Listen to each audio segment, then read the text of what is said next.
कुछ दिनों पहले हज़ारीबाग झारखंड के एक लड़के का फ़ोन आया था जिसका नीट में इस साल अच्छे नंबर आए थे 670, और उसने डाल्टनगंज में मेडिकल कॉलेज में एडमिशन लिया। उसका फर्स्ट ईयर है। उसकी फ़ीस वहाँ पर पहले साल की 40,000 है।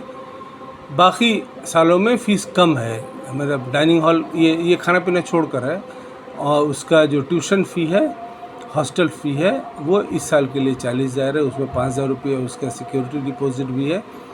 और मतलब पहले साल में उसको 40,000 जमा करना था, वो उसने कर दिया। और उसके बाद में अब उसको हर साल के लिए 20,000 रुपये के खर्चे की ज़रूरत है for tuition fee and also hostel charges.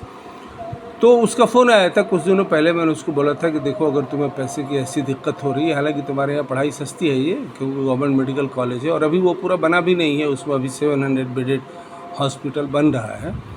तो अगर ऐसी दिक्कत है तो बैंक तुमको खुशी खुशी एजुकेशन लोन दे देंगे। तो उसको ज़रूरत महसूस हुई, क्योंकि उसके फादर जो हैं वो माजूर हैं, कुछ कर नहीं पाते हैं, बुज़ुर्ग हो गए हैं और घर में आमदनी का और कोई ज़रिया नहीं है। तो खैर उसने फिर बैंक से रुजू किया और बैंक ने उसको एजुकेशन लोन के तौर पर उसको पूरा ख़र्चा, 5 साल की पढ़ाई का ख़र्चा देने के लिए एग्री कर गए। और आज उसका फ़ोन आया ये बताने के लिए कि साहब उन्होंने सैंक्शन कर दिए हमको हमारी पूरी पढ़ाई का ख़र्चा।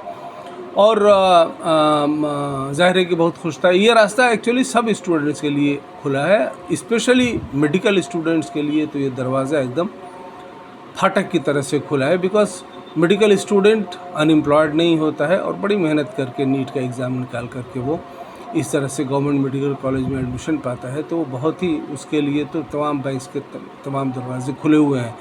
तो कोई लड़का जो मेडिकल में हो, चाहे गवर्नमेंट में हो, चाहे सेमी गवर्नमेंट में हो, इवन प्राइवेट में हो, तो बैंक्स उसको एजुकेशन लोन देते हैं। तुम लोगों में से कोई भी अपनी पढ़ाई इसलिए न रोके क्योंकि उसके पास वालिदैन के पास पैसा नहीं है, क्योंकि आम जनता का पैसा जो बैंक्स में रखा हुआ है, लाखों करोड़ों रुपए, वो सरकार की पॉलिसी की वजह से, रिजर्व बैंक ऑफ इंडिया की पॉलिसी की वजह से सालों साल से एजुकेशन लोन के तौर पर स्टूडेंट्स को दिया जाता है। जो पढ़ाई ख़त्म करने के साल भर के बाद, और मैंने 5 साल की MBBS की पढ़ाई है, 1 साल और मॉरेटोरियम, 6 साल का मॉरेटोरियम, उसके बाद में EMI के ज़रिए अगले 5 साल, 10 साल, 15 साल में थोड़ा थोड़ा अमाउंट करके वापस करते हैं। और उसमें जो इंटरेस्ट होता है वो हम लोग दे देते हैं। इसलिए आप तमाम गार्जियंस हजरात को भी मैं ये बोल रहा हूँ और स्टूडेंट्स को बोल रहा हूँ कि कोई भी अपनी पढ़ाई इसलिए ना रोके क्योंकि उसके वालिदैन के पास पैसा नहीं है, मामा नाना दादा दादी के पास पैसा नहीं है। बिल्कुल ज़रूरत नहीं। हम लोगों का पैसा बैंक में रखा हो, उसी पैसे को इस्तेमाल करके तुम लोग अपनी पढ़ाई मुकम्मल करो और ज़िंदगी में इज़्ज़त, नाम, शोहरत, दौलत कमाओ।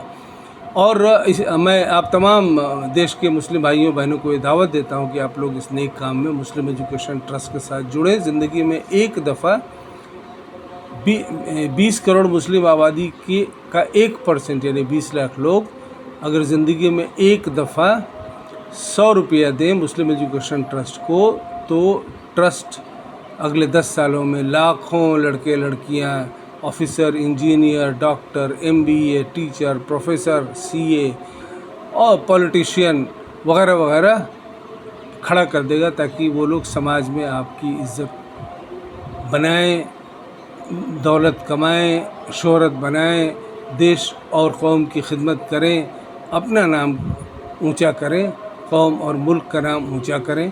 हम लोगों का तो स्लोगन यही है मुस्लिम एजुकेशन ट्रस्ट का, पढ़ते जाओ, बढ़ते जाओ।